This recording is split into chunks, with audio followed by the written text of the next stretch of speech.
Good morning to all. നമ്മൾ ഇന്ന് ഈ വീഡിയോയിൽ ഡിസ്കസ് ചെയ്യുന്നത് +2 ഫിസിക്സ് ടെക്സ്റ്റ് ബുക്കിലെ ഒന്നാമത്തെ ചാപ്റ്ററായ ഇലക്ട്രിക് ചാർജസ് ആൻഡ് ഫീൽഡ് എന്ന ചാപ്റ്ററിലെ ഒരു ടോപ്പിക്കാണ് ചാർജിങ്. ചാർജിങ് എന്ന് പറഞ്ഞു കഴിഞ്ഞാൽ ന്യൂട്രൽ ആയിട്ടുള്ള ഒരു ഒബ്ജക്റ്റിന് ചാർജ് കിട്ടുന്നതിനെ, പോസിറ്റീവായിട്ടോ നെഗറ്റീവായിട്ടോ ചാർജ് കിട്ടുന്ന പ്രോസസ്സിനെയാണ് ചാർജിങ് എന്ന് വിളിക്കുന്നത്. ഇത് 3 രീതിയിൽ ചാർജിങ് നടക്കാം.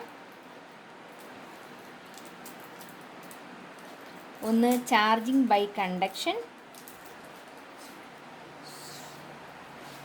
രണ്ടാമത്തത് charging by induction, electrostatic induction, അടുത്തത് frictional electrification, frictional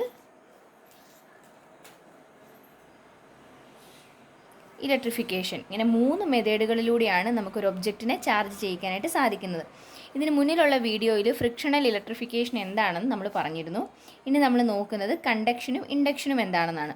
conduction already നമ്മൾ ചെറിയ ക്ലാസ്സുകളിൽ പഠിച്ചിട്ടുണ്ട്. എന്നാലും നമുക്ക് നോക്കാം. ഒരു എ എന്ന ഒരു ഒബ്ജക്റ്റ് എടുത്തു. ആ ഒബ്ജക്റ്റ് നെഗറ്റീവ്ലി ചാർജ് ചെയ്തിരിക്കുന്നതാണെന്ന് കരുതുക. അപ്പോൾ എ എന്നൊരു ഒബ്ജക്റ്റ് നെഗറ്റീവ്ലി ചാർജ് ചെയ്തിരിക്കുന്നു. അതിനടുത്തേക്ക് ഒരു ന്യൂട്രൽ ആയിട്ടുള്ളൊരു ഒബ്ജക്റ്റ് ബി എന്ന് പറയുന്നൊരു ഒബ്ജക്റ്റിനെ കൊണ്ടുവന്ന് ഇതുമായിട്ട് ടച്ച് ചെയ്യിപ്പിക്കുന്നു. കോണ്ടാക്റ്റ് ഉണ്ട്. ഇപ്പോൾ കോണ്ടാക്റ്റ് ഉണ്ട്. എന്ത് സംഭവിക്കും? നെഗറ്റീവ് ചാർജ് എയിലുണ്ടെങ്കിൽ അതിനർത്ഥം എയിൽ ഇലക്ട്രോണുകളുടെ എണ്ണം ബിയിനേക്കാൾ കൂടുതലാണ് എന്നാണ്. അതായത് നോർമൽ ഒരു ഒബ്ജക്റ്റ് ഇരിക്കുമ്പോൾ ആ ഒബ്ജക്റ്റിനകത്തുള്ള പോസിറ്റീവ് നെഗറ്റീവ് ചാർജസിൻ്റെ എണ്ണം ഈക്വൽ ആയിരിക്കും. സോ അത് ന്യൂട്രൽ ആയിട്ട് കാണാം. അതിനകത്ത് ഇലക്ട്രോണുകളുടെ എണ്ണം കൂടുതലാണെങ്കിലാണ് നെഗറ്റീവ് ചാർജ് കിട്ടുന്നത്. അങ്ങനെയാണെങ്കിൽ ചാർജിൻ്റെ കോൺസെൻട്രേഷൻ എയും ബിയും തമ്മിൽ കമ്പയർ ചെയ്യുമ്പോൾ എയിൽ കൂടുതലായിരിക്കും. എയിൽ ഇലക്ട്രോണിൻ്റെ എണ്ണം കൂടുതലും ബിയിൽ കുറവുമാണ്. എന്ത് പറ്റും? കൂടുതലുള്ളിടത്തുനിന്ന് കുറവുള്ളിടത്തേക്ക് ഇലക്ട്രോൺ ഫ്ലോ ചെയ്യാനായിട്ട് തുടങ്ങും. സോ എയിൽ നിന്നും ബിയിലേക്ക് ഇലക്ട്രോണിൻ്റെ ഫ്ലോ ഉണ്ടാകുന്നു. അപ്പോൾ ഇവിടെ നിന്ന് ഇലക്ട്രോൺ ഇങ്ങോട്ട് ഫ്ലോ ചെയ്യാൻ തുടങ്ങും. ബിക്ക് അപ്പോൾ ഇലക്ട്രോണിനെ കിട്ടുകയാണ് ചെയ്യുന്നത്.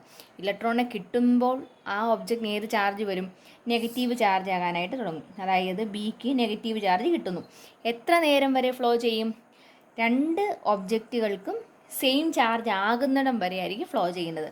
അതായത് ഇപ്പോൾ എയ്ക്കകത്ത് 10 നെഗറ്റീവ് ചാർജ് ആയിരുന്നു ആദ്യം ഉണ്ടായിരുന്നതെന്ന് കരുതുക. എയിൽ 10 നെഗറ്റീവ് ചാർജ് ഉണ്ട്, ബിയിൽ 0 ആയിരുന്നു. അങ്ങനെയാണെങ്കിൽ ആദ്യം ഒരു ഇലക്ട്രോൺ പോകും. അപ്പോൾ എന്ത് വരും? ഇവിടെ 1 ആയി, ഇവിടെ 9 ആയി.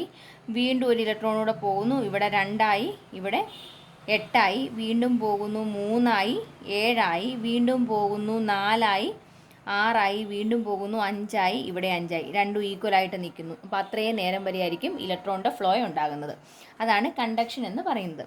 ഇനി അടുത്തത് ഇൻഡക്ഷൻ എന്ന് പറയുമ്പോൾ അവിടെ ചെയ്യുന്നത് ഒരു ഒബ്ജക്റ്റ് നെഗറ്റീവ്ലി ചാർജ് ആയിട്ടുള്ളൊരു ഒബ്ജക്റ്റ്, എ എന്ന് പറയുന്നൊരു ഒബ്ജക്റ്റ് നെഗറ്റീവ്ലി ചാർജാണ്.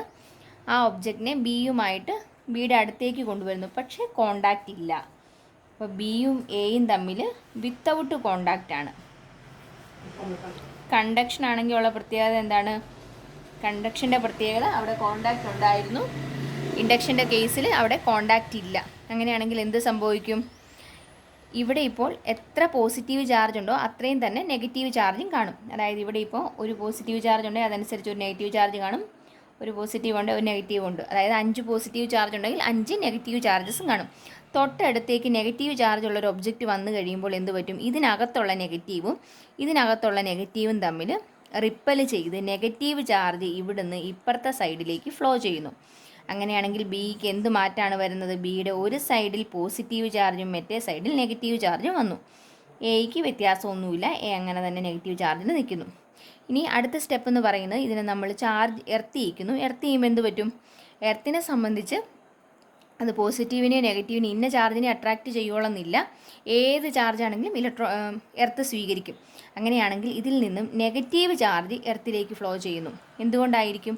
അതായത് ഇവിടെയുള്ള പോസിറ്റീവ് ചാർജ് ഓൾറെഡി ഈ നെഗറ്റീവായിട്ട് എയിലുള്ള നെഗറ്റീവ് ചാർജുമായിട്ട് അട്രാക്ഷനിലാണ് നിൽക്കുന്നത്. സോ ഈ പോസിറ്റീവ് ഫ്ലോ ചെയ്യത്തില്ല, പകരം ഇങ്ങേയറ്റത്തുള്ള നെഗറ്റീവ് മാത്രം ഫ്ലോ ചെയ്യുന്നു. എന്നിട്ട് നമ്മൾ ആ എർത്തിങ് കണക്ഷനെ ഒഴിവാക്കി കഴിയുമ്പോൾ എന്ത് പറ്റും? നെഗറ്റീവ് മൊത്തം പോയി മിച്ചം പോസിറ്റീവ് മാത്രമേ ഇവിടെയുള്ളൂ. അതായത് നെഗറ്റീവ് ചാർജുള്ള എയെ ബിയുടെ അടുത്തേക്ക് കൊണ്ടുവന്ന് കഴിയുമ്പോൾ ബിക്ക് ഏത് ചാർജായിട്ട് മാറും? പോസിറ്റീവ് ചാർജായിട്ട് മാറുന്നു. അപ്പം ഈ ഒരു പ്രോസസ്സിന് പറയുന്ന പേരാണ് ഇലക്ട്രോസ്റ്റാറ്റിക് ഇൻഡക്ഷൻ എന്നുള്ളത്.